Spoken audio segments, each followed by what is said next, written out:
Hey everybody, welcome to Ivy and Jute Creations. If you're new here, my name is Kim and welcome. Okay, y'all, I bought a milk jug sign from the Dollar Tree and I traced it out on this piece of cardboard, and then we're going to cut it out and then cut it in half, and you'll see why in just a minute. I also thought it was cheaper to buy one of like different shapes and things at the Dollar Tree, and then come home and let's try to play with some cardboard instead of having to buy four of everything, if that makes sense. But anyhow, so I took a scrap piece of plywood, painted it 2 coats with DIY crinoline, and now we're going to paint the milk jug, half of it, with Waverly's Agave. Then I decided let's try to hide the fact that it's cardboard, and so I mixed Dollar Tree's lightweight spackling and agave together, and then I painted it and hit it with my heat gun. And y'all will see what the heat gun done to it here in a minute. It was a happy accident. And then we're going to take the stamp set called Fruitful Harvest from Iron Orchid Designs, and we're going to stamp the top, the small pumpkin first, and you'll see why in a minute. Look at that detail. Now we're going to put a piece of plastic over it that's called a mask, and we're going to stamp up the big pumpkin. Sorry about the earthquake. Then we're going to figure out where to get it. Make your mind up, Kim. And then we're going to stamp, holding it with one hand, tickling with the other. And see how the large stem did not transfer to the small pumpkin. And then we're just going to keep playing with placement. And then that leaf, y'all, I should have stamped it first before I stamped any pumpkins or anything. And then that way my leaf would have been in front of the pumpkins instead of now they're appearing to be behind the pumpkins using our mask. I should have done a leaf, then the small pumpkin, then the big pumpkin. But anyhow, we're going to roll with it.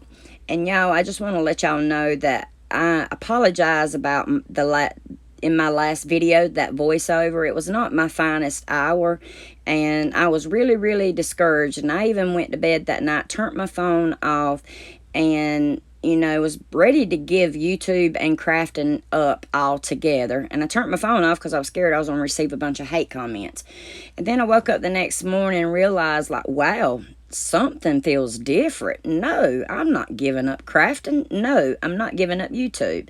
Then I turned on my phone and started reading all the comments, y'all. And y'all blew me away with your compassion, your caring, your understanding, your kind words and everything. But most importantly, y'all's prayers made a difference in my life, and I thank y'all for that. To my old gang, I just want to tell y'all I thank y'all. To all of our new subscribers, welcome. We wouldn't be here without y'all. Now, I've always wanted to do watercolor, and I know this is a board and not watercolor paper, but I've always said I couldn't. Well, you know why? It's because I hadn't tried. So let's try it.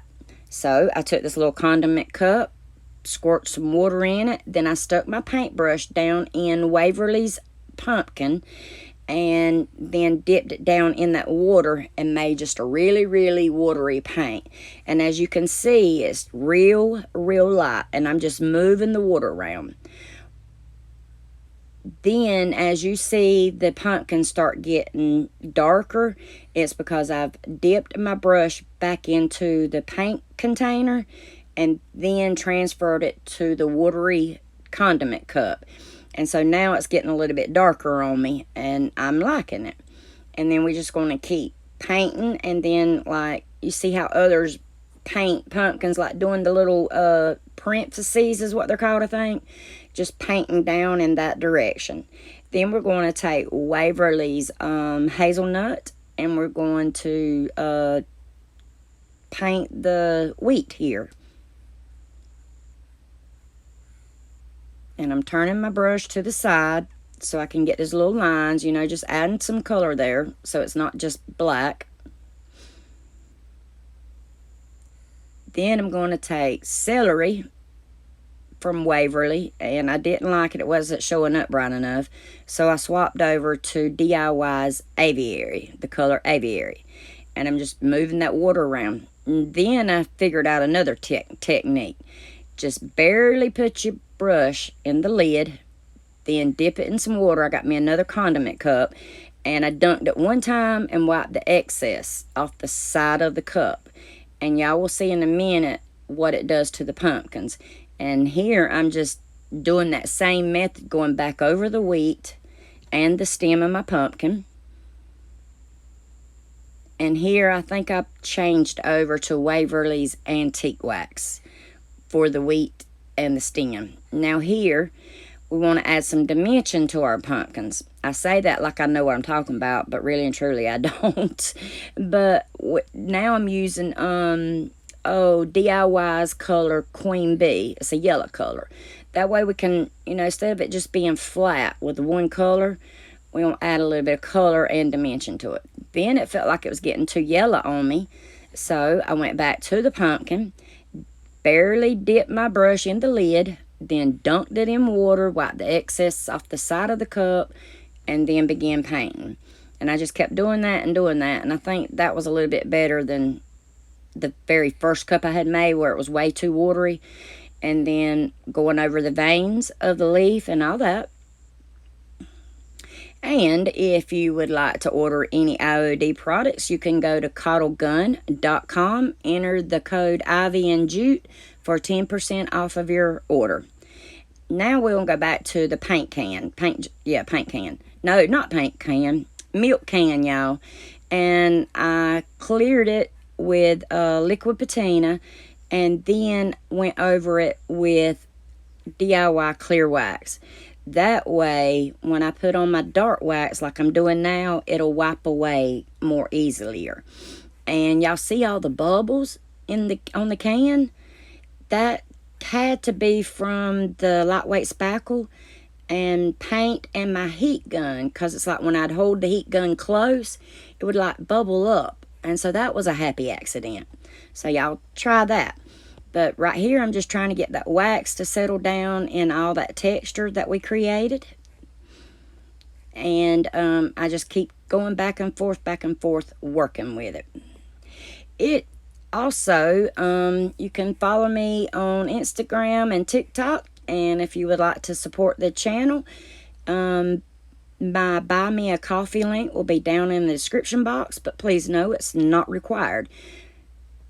Now we're going to put some little pop dots, I think that's what they called, on the milk can. And then we're going to wrap some twine around it, the neck of the milk can. And while we're doing that, if you're new here, I struggle with embellishments real bad. I like OCD, struggle with placement, second guessing myself. And so it takes me a long time to finish the final details and embellishments. So in a minute, you'll see where I played around with it once we get the milk can on the sign. And I give you just a sneak peek of me trying to do embellishments. But then I cut the camera off because I struggle. So I'm going to go ahead and let you know I did swap out the flowers that you see here me playing with. I took Vintage Textures stamp from IOD and stamped all over, which you'll see in the final pictures. And then I added me a twine bow to the milk can's neck. And right here, I do want to know y'all's opinion. I decided to take my hot knife and cut these corns in half and glue them here too. And I liked how that top piece of corn was touching the corner of the sign, but then when I picked it up to put glue on it, I totally put it down in a different place. But y'all let me know if I should have left the corn off, or was the corn a good idea. And back to the embellishments, I added the welcome fall with the little sunflower. Then I added a little sunflower to my bow up there at the neck, and some beads, which you can't see because that leaf is, hiding it. And went around the edge, distressed the edges and all that. And here she is, y'all, and I hope y'all like it. We forgot to do it last video, but y'all let me know down in the comments what you're grateful for, if you like it or you love it. And I thank y'all for watching. Please don't forget to like, share, comment, and hit the subscribe button. And do me a solid, y'all. Watch some videos. I've got 6 weeks to make my 500 hours before I get monetized. Thank y'all.